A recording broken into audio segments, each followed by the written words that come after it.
Yo, what's up guys? Welcome to my YouTube channel again. Andito pa rin tayo kay Sir Edson.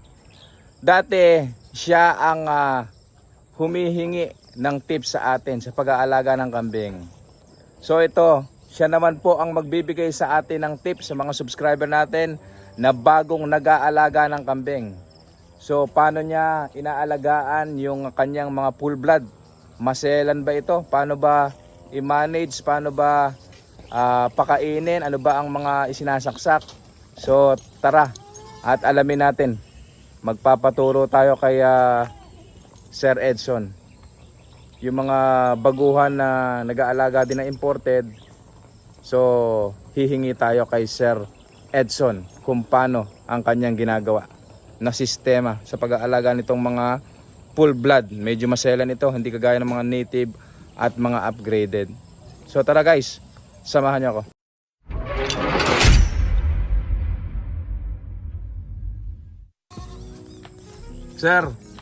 Sir Edson, paano ba ang sistema mo sa pag-aalaga ng ating mga full blood? Maselan ba ang full blood? Sobrang selan po sir, hindi po sila pwedeng lumabas pa ng tag-ulan. Ay, ganoon. Permis na sa kulungan. Permis lang na nasa kulungan sila. So binibigyan mo na lang sila ng pagkain. Opo, sa umaga po binibigyan ko po sila ng dry feeds po. Dried feeds. Opo. Yan po siya, hog finisher po ang pinapakain ko po. Hog finisher ang iyong pinapakain sa kanila. So pagka hindi umulan, pwede natin silang pakainin Opo. ng damo. Ang pakain ko po sila, ang limit po nila na oras po, alas 12 po ng tanghali para po hindi po makakain ng hamog. Para po hindi po sila magtae. Ayun. So yung kanyang imported, hindi niya pinapalabas ng masyadong maaga. At nang sa ganun, yung mga parasite na nasa damo hindi makain. So yung ng 2 oras, pwede na po yan. Oh, 2 oras. So pinapalabas niya rin pala, pinapakain niya rin ng damo. Kaya lang may oras. Nililimitahan niya lang ang pagpapakain. Para na sa ganun, namomonitor niya yung kinakain ng ating mga imported na kambing. So ito, hindi kagaya ng mga native, kahit anong oras mo pakawalan. Maumaga, minsan inaabot pa ng gabi, hindi nagtatae. So hindi ganun kaselan yung ating mga native na kambing. Native or mga upgraded na kambing, yan medyo matitibay sa sakit yan. Hindi kagaya nitong mga full blood, pure breed, medyo masisela ng mga tiyan nito. Saka iwas po tayo sa bloated pag nakakain po ng basa. Oo. Kasi po kasi sa po ng pagkain po ng basa nila ay nabo-bloated po. Oo. So yun mga katakam, iwasan natin daw na pakainin sila ng basa at yun ang nagiging sanhi ng kanilang nagkakaroon ng bloated. So pagka nagkaroon ng bloated, natutunaw yung kinakain. oo, hindi ka agad natutunaw. So pagka na bloated, nako, pinaka worst yan, namamatayan kadalasan pagka hindi natin na i-handle ng maayos. So mga katakam, bibigyan ko rin kayo ng tip kung paano gamutin yung bloated. Magdurog lang kayo ng Lomotil saka ng Kremil S. Durugin nyo sa 1 kutsarang tubig at ipainom direkta sa kambing. Yan ang natutunan din natin sa mga kaibigan nating veterano ng nagkakambing. So ganyan ang ginagawa. Kremil S, ay mali, Kremil S at Buscopan pala, hindi Lomotil, Buscopan, sorry. Buscopan at Kremil S dudurugin sa 1 kutsarang tubig at ipaiinom. Ayan, napakabisa niyan. Ilang beses ko nang nasubukan yan na ginawa sa aking mga alagang kambing. At ito ay umubra naman. Sir, may nakikita akong mga gamot doon. Ano ba yung mga sinasaksak mo na yun? Yung mga vitamins ko po. Mga vitamins. Sir, ito mga full blood natin, ano bang vitamins ang binibigay mo? Ito po sa akin po yung pag kunwari po nagtatay po, ito electrolytes po. Ito raw, electrolytes, amino acids, vitamin B complex. Opo. Ayan pala ang kanyang isinasaksak kapag Ano po, kunwari po nagtatae. nagtatay po. Para po Ayan. hindi siya manghina po. ma-dehydrate, ano? Opo. So ayan mga katakam, yung kanyang isinasaksak na gamot kapag ka nagtatae ang kanyang mga kambing. So ano pa yung isa, sir? Ito po, DCM po, pampagatas. Tsaka may DCM. calcium din po siya. Tsaka panggamot din po sa polio. So ito mga katakam, kapag ka raw mahina ang gatas ng ating kambing, Opo. ito ang ating isaksak.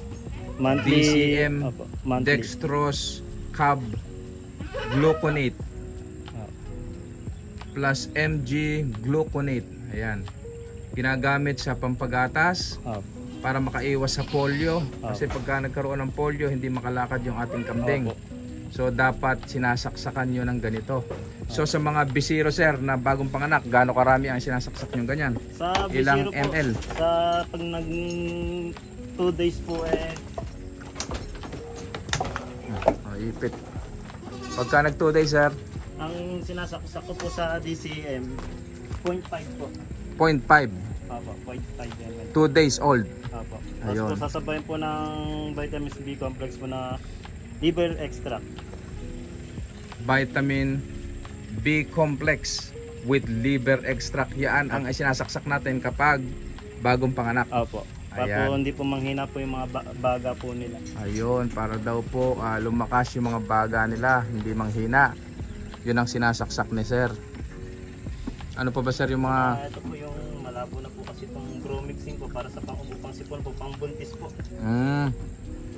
So kapag ka nag-uulan, malamig, hindi natin maiwasan na nagkakaroon sila ng ubo, sipon. So ang ginagamot natin, sir, dyan, Amoxicillin LA po, 20% po. amoxicillin LA Opo. na 20%. Opo. Paano ang pagsasaksak niyan, sir? Halimbawa sa Kunwari buntis, po ilang sa ml? buntis po, kapag malala po ang sipon, 1.5 ml po. Pagka malala ang sipon, 1.5 ml. Pagka hindi naman malala, sir, 1 kano? ml lang po. Hanggang maka 3 days 1 po ml. siya, ang ulit po nito 3 days. Hanggang sa 1 ml na po. Mabilis po siyang gumaling. Maski po dito sa pang-ubo natin na Bromixin, Bromixin, 1.5 din po.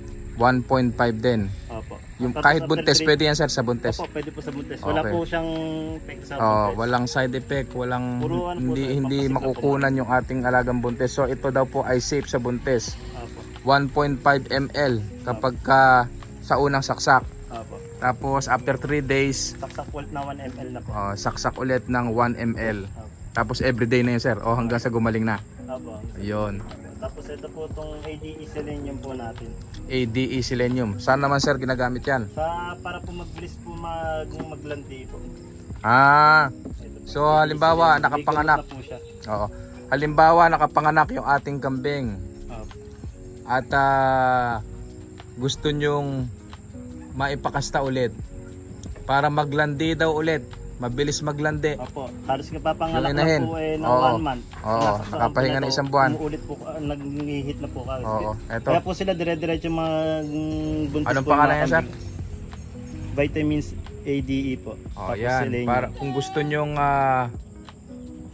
ipakasta ulit sa lalong madaling panahon at kayo nag-aapura. Opo, ito Ayan. ang gamitin nyo. Ito ang gamitin nyo, Vitamin A 40 plus SE. Vitamin A D3E. Ano yung pinakapangalan niyan, sir? Ito po, vitamin ADE selenium po. Vitamin A D3 selenium. Okay. Ayan po ang hahanapin natin sa mga poultry supply, ano, sir? Opo, opo. Poultry supply, mabibili yan. So ayan, para madaling mag-hit or magpakasta ulit yung ating mga inahin.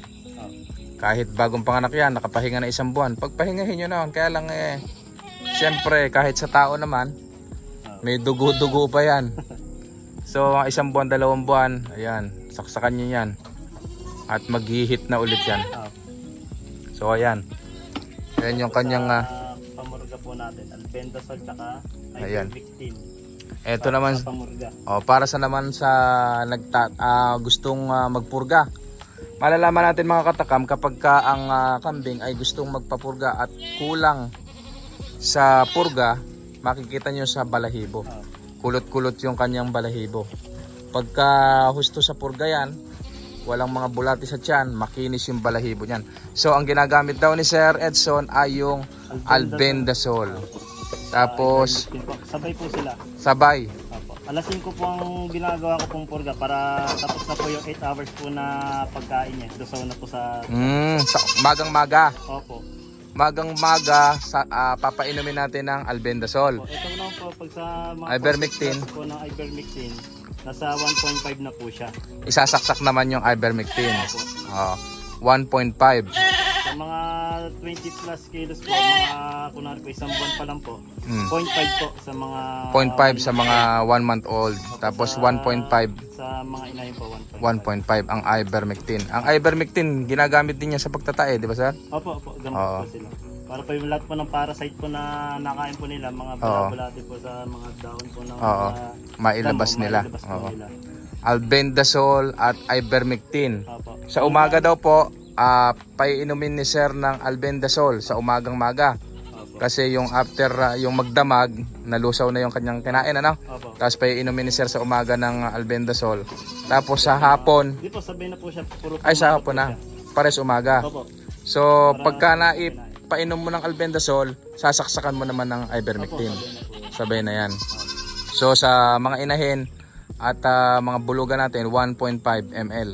Tapos sa mga bisiro or 1 month old, 0.5 ang sinasaksak. So ayan, ganun pala ang sistemang ginagawa ni Sir Edson sa pagpapalaki at pagpaparami ng full blood. So medyo maselan talaga ang pag-aalaga ng full blood. 2 months, ano po yan, ang pang ginagawa pong purga po sa kanila, sintenas katapusan po. Sa mga bisiro. At sa kanila pong lahat po, para po... Every 2 months. Hindi po, every 1 month po, 2 beses po ako napupurga. 2 beses sa isang buwan ang pagpupurga ni Sir. So, walang kaya pala magaganda ang mga katawan at balahibo ng kanyang mga alagang kambing. Titingnan nyo mga katakam, doon nyo kaagad makikita ang isang kambing kapag ka malusog. Makinis at makintab ang balahibo. Gaya niyan, ayan o. Kumpleto sa bakuna, kumpleto sa purga, kumpleto sa vitamins. Ayan, makikita nyo. Makintab ang balahibo. Mga alagang hype po natin, kung sa ano po, sa kuko rin po tinitingnan kasi po minsan inuud po yan. Yung kuko daw, isang tip pa. Alam po talaga kinukukuhan po yung mga ganyan po yung mga imported. Kahit sa native po, obligado tingnan po kasi nabubulok po yung pinaka-kuko nila. Kaya meron po ako nito na wolf stream. Ayan, panghalaman yan sir ah. Di po, pang ano kay Suwi, so ito po. So and so. Nakabili siya. Ayan ang pinanggugupit natin sa kuko, ano? Opo. Dahil binabahayan din ng mga mikrobyo. Opo. Yung po siya, minsan po na-encounter po kami, nag-service po kami, halos bulok na po yung pa. 5 kambing po yun na galing po kay Machete. Machete, Ng Batangas. Yung mga galing sa kanyang kambing, nagkaroon ng ganon. Opo. So buti nilang nakita ni Sir Edson kaya ginamot niya kaagad, pinutulan ng kuko at buntis din po ng mga buntis na po. Ayan, buntis na pala lahat. Po ang palahi. Ayun. At syempre, isa pang tip mga katakam, dapat ganito, patataas ang ating mga kulungan. Ayan, nang nalilinis yung ilalim. Yan. Mahalaga din to mga katakam ha. Dapat isaalang-alang din natin ang pag kayo ay gagawa ng kulungan, dapat mataas yung kanilang silong. Ang purpose niyan, para na sa ganoon, nalilinis yung ilalim at hindi nalalanghap ng ating mga alagang kambing yung kanilang mga dumi. Kasi humihina ang kanilang mga baga dyan.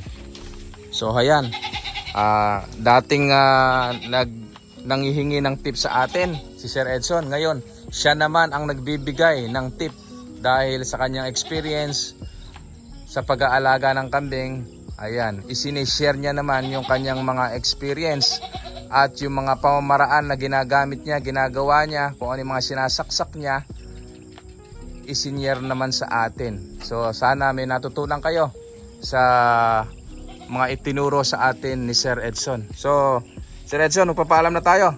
Maraming salamat. Maraming salamat po sa Visit Farm pa. Ayun, maraming salamat sa